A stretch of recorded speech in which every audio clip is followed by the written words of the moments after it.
Le Grand Matin Sud Radio, 7h-9h, Jean-Jacques Bourdin. Vous êtes avec nous, 0826 300 300, et nous aimons cela, vous le savez. Brigitte est en Seine-et-Marne. Bonjour Brigitte. Bonjour Monsieur Bourdin, bonjour à vos auditeurs. Merci d'être avec nous. On parle beaucoup évidemment de la situation au Proche-Orient. Il y a ces manifestations en France. Alors ce conflit est importé dans notre pays, ce que je regrette, mais bon, il y a des manifestations de tous les côtés. Il y a aujourd'hui une manifestation qui est pro-israélienne et contre l'antisémitisme. Il y a une manifestation pro-palestinienne. Que dites-vous, Brigitte, de tout ça? Vous êtes de confession juive. Oui, bah forcément, on peut dire que je suis pas très objective, mais il y a une chose que vous m'accorderez, c'est que j'ai toujours été pour l'ordre. Je suis fille de gendarme, et pour moi, il y a une chose très simple dans les manifestations, c'est que vous avez le droit de manifester, vous avez aussi le devoir de respecter l'ordre public. Oui. Et il se trouve que les manifestations pro-palestiniennes ne respectent pas l'ordre public. En appelant à l'intifada, en appelant au boycott, en appelant à la discrimination envers les juifs, et en détériorant systématiquement, c'est systématique à chaque manifestation, en détériorant les biens publics, en les dégradant par des tags, et notamment place de la République, avec des Free Palestine et j'en passe, en taguant des cabinets de médecins juifs, d'accord? Ça se passe systématiquement à chaque manifestation pro-palestinienne. Je ne comprends même pas que ça soit pas interdit, déjà. Voilà.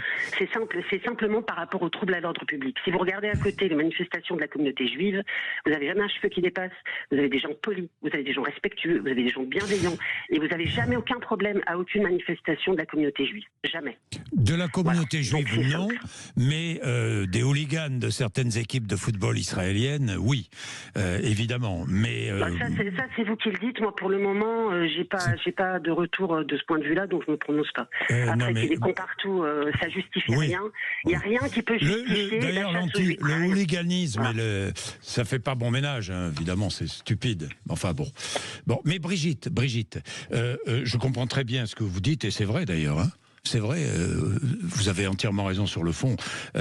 Cette manifestation ce soir, cette organisation, ce forum organisé pour soutenir le gouvernement israélien, parce que je ne sais pas s'il va intervenir ou pas, mais devrait intervenir quand même le ministre le plus extrémiste du gouvernement Netanyahou, Smotrich. On n'en a pas, nous, des extrémistes qui Non, mais attendez.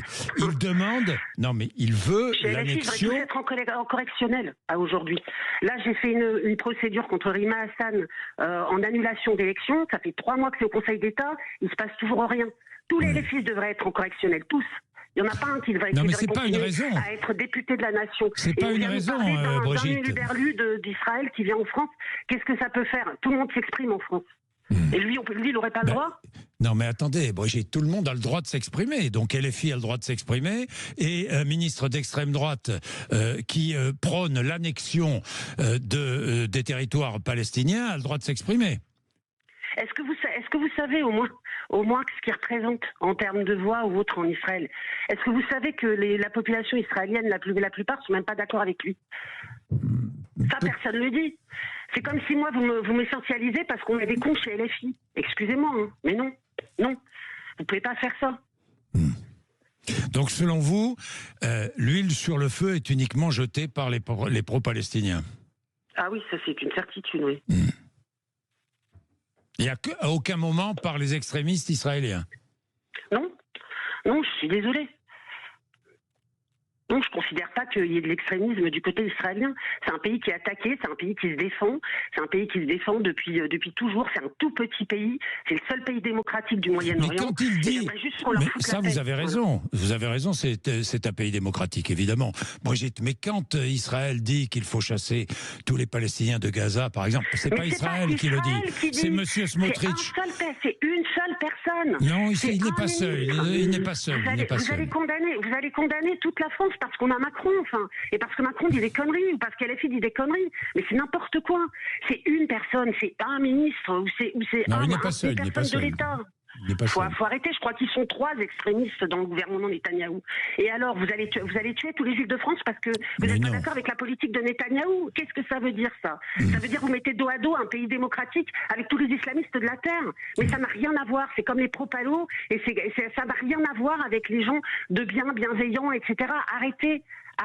Oui, il y a des cons partout, il y en a aussi en Israël. On a Première Nouvelle, il y en a partout. C'est comme ça. On choisit pas. Bon, eh ben merci Brigitte. Moi j'aime votre franc-parler. Merci. Il est 7h59. Allez, est-ce que j'ai le temps? Très vite, je prends Jacques. Jacques, bonjour. Oui, bonjour. Vous êtes petit chef d'entreprise. Vous avez vu ce qui se passe dans l'Oise. C'est une entreprise qui propose, pour sauver l'entreprise, de baisser les salaires des salariés, des ouvriers de 7% et des cadres de 20%. Qu'en pensez-vous? Écoutez, moi je pense que ça peut être une des solutions pour sauver de l'emploi. C'est vraiment des emplois qui sont vraiment régionaux. Et je pense que c'est une entreprise qui est aussi à taille humaine. Oui. Donc je pense que 1400 à taille humaine, non, parce qu'il y a 1400 salariés. Hein. C'est une verrerie. On est sûr qu'on a fait des économies partout, en fait. Oui. Et à partir de là, oui, ça peut être une solution si c'est vraiment la dernière des solutions pour moi. Ça me semble aussi. Moi, je suis le conseil et on m'appelle souvent pour ce genre de problématique dans la restauration. Oui. Et on n'envisage jamais ça, mais je veux dire, ça peut faire partie d'une solution. Vous venez de créer votre entreprise de pique-nique, c'est vrai? Ouais. C'est quoi une entreprise de pique-nique? On a créé un coffret pique-nique en bois, réutilisable bien sûr, en bois naturel, qui vient, on privilégie les appros français là-dessus. Et en même temps, on a porcelain des Limoges, on a des verres à vin, des verres à eau, des couverts. On est 100% fabriqué à Castres de la Tarn. C'est génial ça, Jacques. Comment s'appelle la marque? Comment s'appelle la marque? Room Concept. Bon, je suis content de vous avoir fait de la pub. Merci Jacques. C'est gentil. Merci beaucoup. Allez, bonne journée Jacques. Merci. Non, et je soutiens les PME, vous le savez, les TPE. 8h01, vous êtes sur Sud Radio.